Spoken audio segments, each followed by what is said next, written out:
जयते रामं रमेशं भजे रामेणाभिहता निशाचरचमो रामाय तस्मै नमः रामान्नास्ति परायणं परतरं रामस्य दासोऽस्म्यहम् रामे चित्तलय सदा भवतु मे रामोत्तल। बोलो श्री रामचंद्र भगवान की इष्ट देव परब्रह्म परमात्मा मर्यादा पुरुषोत्तम भगवान श्री रामचंद्र जी ना चरणों में वंदन करी આજની આ અક્ષય વિતરણ વિશ્વ હિન્દુ પરિષદ અને આરએસએસ ના માધ્યમથી આ ખૂબ પવિત્ર ભૂમિમાં આ કાર્યક્રમ યોજાઈ રહ્યો છે ત્યારે એમાં ઉપસ્થિત પરમ પૂજ્ય રામદાસજી મહારાજ, પૂજ્ય રામસ્વામી, રાજેશભાઈ, કદુરિયાજી, ચંદ્રકાંતભાઈ, આ બાજુ ગુરુજી, ભૂદેવ રાહુલભાઈ, નટુભાઈ, પદમજી, આપ સૌ કાર્યકર્તાઓ ને ખૂબ ખૂબ અભિનંદન, ધન્યવાદ, જય સ્વામિનારાયણ। આજનો પવિત્ર દિવસ આપણા માટે ખૂબ નોંધપાત્ર દિવસ બની રહેશે જીવનમાં। આવા અનેક દિવસો વર્ષોથી આપણે જોઈ રહ્યા છે, માણી રહ્યા છે ત્યારે ચંદ્રકાંતભાઈ આખો ઇતિહાસ કીધો।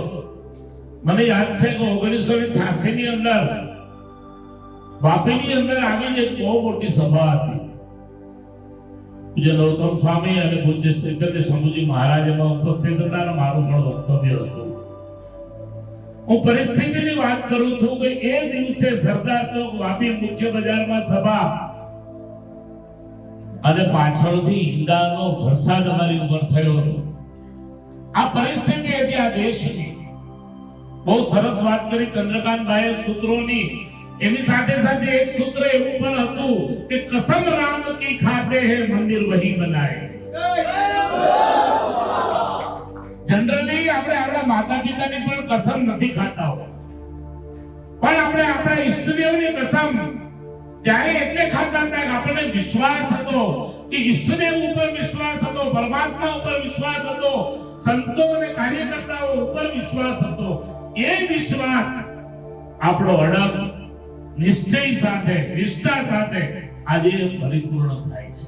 મિત્રો, હજારો લાખો ભક્તોએ 700 વર્ષનો 500 વર્ષનો ઇતિહાસ કહે છે કે આ રામ જન્મભૂમિ જ્યાં આપણા ઈષ્ટદેવ પરમાત્મા જન્મ પામ્યા હોય અને એ પવિત્ર દેશની અંદર આપણે ચરિતાર્થ કરવું પડે, આપણા માટે બહુ મોટી કમનસીબી હતી।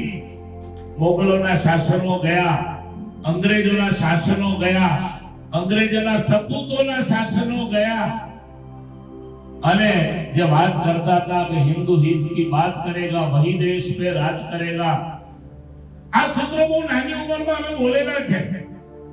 1969 થી હું કાર્યકર્તા તરીકે વિશ્વ હિન્દુ પરિષદના પ્રવચનો આપતો આવ્યો છું। હું યાદ કરીશ વાપી નિરંજનભાઈ રાવળ અને કમલેશભાઈ દેસાઈ કે વાપીની બજારમાં અમે ફરતા હતા ત્યારે 5-7 જણા હોય આગળ અને બાકીના લોકો દાંત કાઢતા હોય, હસતા હોય કે આ મૂર્ખાઓ શું નીકળી પડ્યા છે। પણ ભગવાન ઉપર એક વિશ્વાસ હતો કે એક ને એક દિવસ ઈષ્ટદેવ આપણો મહાન છે, આપણો ધર્મ મહાન છે અને સત્યમેવ જયતે આપણો વૈદિક સૂત્ર છે કે હંમેશા સત્યનો જ વિજય હોય। અને એ વિજય જ્યારે આપણા હાથમાં આવી રહ્યો છે ત્યારે ખરેખર આપણે ભાગ્યશાળી છીએ જીવનમાં કે એ રામલલ્લા જેને આપણે દર્શન કર્યા છે। આમાંથી ઘણા બધા ભક્તોએ કે 1990 પછી પહેલા ત્યાં જવાતું નહોતું અને જવાતો તો 50, 60, 70 ફૂટ સુધી કોર્ડન હોય પોલીસની, 60-70 ફૂટની આગળ દરવાજાઓ અને જાળીઓ બંધ હોય, ત્યાંથી આપણને નાની એવી માં ભગવાનની મૂર્તિ દેખાય ન દેખાય ત્યાં તો તમને ધક્કો મારીને કાઢી મૂકે। આ દ્રશ્યો પણ અમે જોયેલા છે। ઢાંચો તોડ્યો ત્યારે પણ અયોધ્યામાં હાજરી ભગવાનની કૃપાથી હતી એ વખતે પણ અમે 8-10 જુવાન સંતો ગયેલા એ પરિસ્થિતિઓને પણ માણી છે, જોઈ છે. પણ આજે આનંદ એ વાતનો થાય છે કે આપણે જ એ દર્શનના સાક્ષી બનવાના છીએ. જે પરબ્રહ્મ પરમાત્મા ભગવાન શ્રી રામચંદ્રજી ભવ્ય દિવ્ય અને વિશાળ મંદિરની અંદર ભક્તોને દર્શન આપતા હોય, અનેક ભક્તોના સંકલ્પોને પૂર્ણ કરતા હોય, અનેક માતાઓના સંકલ્પોને પૂર્ણ કરતા હોય, એ દ્રશ્ય આપણી નજીક આવ્યું છે. એ વખતે અમે બોલતા હતા કે મંદિર વહી બનાએંગે, ત્યારે લોકો કહેતા હતા કે મંદિર વહી બનાએંગે, તારીખ નહીં બતાએંગે. આવી પણ લોકો સામે અમારે ટેખળ કરતા. પણ આજે કેવું જોઈએ, ગૌરવ સાથે આપણે કહી શકીએ છીએ કે માનનીય અશોક સિંઘલજીને આપણે યાદ કર્યા, માનનીય નરેન્દ્રભાઈ મોદી સાહેબને એટલા માટે આપણે યાદ કરીએ કે એ એક દૈવિક મહાપુરુષ. ભાગવતજી અને ગીતાજીમાં કીધું છે કે યદા યદા હિ ધર્મસ્ય ગ્લાનિર્ભવતિ ભારત અભ્યુત્થાનમ ધર્મસ્ય તદાત્માનં સૃજામ્યહમ. ભગવાન પોતે એમ કે આ એકમાત્ર વિશ્વનો એવો ધર્મ છે કે જે ભક્તોના રક્ષણ માટે ઈશ્વર પોતાનું ધામ છોડીને પૃથ્વી ઉપર 24 વાર અવતાર ધારણ. વિશ્વનો કોઈ ઇતિહાસ તો બતાવો.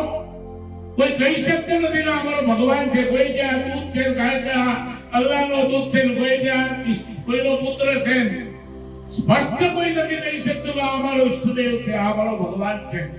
ભારતીય સંસ્કૃતિ એવી સંસ્કૃતિ છે કે અયમ નિજ પરોવેતિ ગુણામ લઘુચેતસામ ઉદાર ચરિતાનામ તો વસુધૈવ કુટુંબકમ. આ ભાવના આપણને આપણા વેદોએ, આપણે આપણા શાસ્ત્રોએ, આપણે આપણા ઋષિમુનિએ બતાવે છે. એ ભાવના સાથે આપણે ચાલી રહ્યા છે કે વિશ્વ એક પરિવાર છે. મિત્રો, એ સાર્થક થવા જઈ રહ્યું છે કે જે દેશે 100 વર્ષ 200 વર્ષ આ દેશ ઉપર શાસન કર્યું, એની ગાદી ઉપર એક હિન્દુ યુવા બેઠો હોય અને એ દેશના રાજભવનની અંદર દિવાળી જેવા ઉત્સવો, મહાલક્ષ્મી માતાજીના સાનિધ્યમાં એ ઉત્સવો ઉજવાતા હોય, ગૌ પૂજન થતું હોય, વસુધૈવ કુટુંબકમનું તમે આમ જુઓ ને તો શાસ્ત્ર એવું કીધું કે પૃથ્વી ઉપર રહેનારો હરેક જીવ એક પરિવાર. એ પરિવાર તો જ કહેવાય કે એક માન્યતાને માનતો હોય, એક શાસ્ત્રને માનતો હોય, એક ઈષ્ટદેવને માનતો હોય, જેની દિનચર્યા એક હોય, જેની વિચારધારા એક હોય. ધીમે ધીમે આ થઈ રહ્યું છે આખા વિશ્વ. આજે વિશ્વની અંદર લોકો હિન્દુ ધર્મ તરફ આકર્ષી રહ્યા છે. તારે પણ હિન્દુ બનવું છે. આ 4 દિવસ પહેલા પેપરમાં વાંચ્યું, પાકિસ્તાનની અંદર કોઈ મુસલમાને અરજી કરી કોર્ટમાં કે મારે હિન્દુ ધર્મ સ્વીકારવો છે. આ ભાવના આપણે સૌ કાર્યકર્તાઓની ખૂબ મહેનતથી સાધુ સંતોના માર્ગદર્શન નીચે આપણી વચ્ચેથી ગયેલા જીવાત્માઓ જે પરમાત્માના નામ માટે ખપી ગયા, શહીદ થયા, એ આત્માઓના રાજીપા માટે પણ આપણે સૌ સાથે મળીને કાર્ય કરી રહ્યા છીએ. ત્યારે ખરેખર હું અભિનંદન આપીશ તમામ RSS રાષ્ટ્રીય સ્વયંસેવક સંઘ અને વિશ્વ હિન્દુ પરિષદના કાર્યકર્તાઓને કે જેમણે સંતોની આજ્ઞાઓનું પાલન કરી ગામડે ગામડે જઈ ગાઢ તડકો વરસાદને સહન કરી કેડીઓ ઉપર, કાંટાળા માર્ગો ઉપર ચાલી ઝૂંપડે ઝૂંપડે જઈ અને ભગવાન રામને ઓળખાવ્યા છે. આ જ એકતા, આ જ અખંડતા અને આ જ વિચારધારા આપણા સૌમાં સમાયેલી રહી, એવી આજે હું ભગવાન શ્રી રામચંદ્રજીના ચરણોમાં પ્રાર્થના કરી. અને આજે આપણી વચ્ચે જે અક્ષત આવ્યા છે, આમ તો અમે જમનની કથાકારો કહેતા હોઈએ છીએ કે કોઈ સારાના ખોળામાં બેસી જાવ તો બધું સારું થઈ જાય. ઘણીવાર ભૂદેવો કહેતા હોય છે કે ચોખા જો કંકુ સાથે ભળી જાય તો ભગવાનના કપાળ સુધી પહોંચી જાય. એ ભગવાનના કપાળ સુધી પહોંચેલા અક્ષત આપણી વચ્ચે આવ્યા છે. ત્યારે જેના ઘરે પણ એ અક્ષતનો એક દાણો પણ જશે, કારણ કે ચોખા છે. ગુજરાતી ભાષામાં ચોખા એક જ વ્યક્તિ, એક જ પદાર્થ એવું છે જેને હંમેશા કહેવાય ચોખા. બાકી બધું બગડેલું હોય, ઘણીવાર બગડે સુધરે, બગડે સુધરે. આ એક જ પદાર્થ પૃથ્વી ઉપર એવું છે કે જેને હંમેશા કહેવાય કે આ શું છે તો કે ચોખા. એવા પવિત્ર અક્ષર આપણી વચ્ચે આવવાના છે. દરેક લોકોના ઘર ઘર સુધી પહોંચશે. ત્યારે હું એક હિન્દુ ધર્મની સંસ્કૃતિ પ્રમાણે ખાતરી આપું છું કે જેના ઘરે પણ એક અક્ષતનો દાણો પહોંચશે ને એનો પરિવાર સર્વ પ્રકારે સુખી થશે અને એમાં એ પરિવારમાંથી જ્યારે જેની આયુષ્ય ભગવાનને લખી છે પૂર્ણ થશે ને ત્યારે એ ચોખાનો સ્પર્શ જેને કર્યો હશે એ પરમાત્માના ધામ સુધી પહોંચશે. એમાં કોઈ બેમત નથી. ભગવાન સૌને સૌ પ્રકારે ખૂબ સુખિયા રાખે.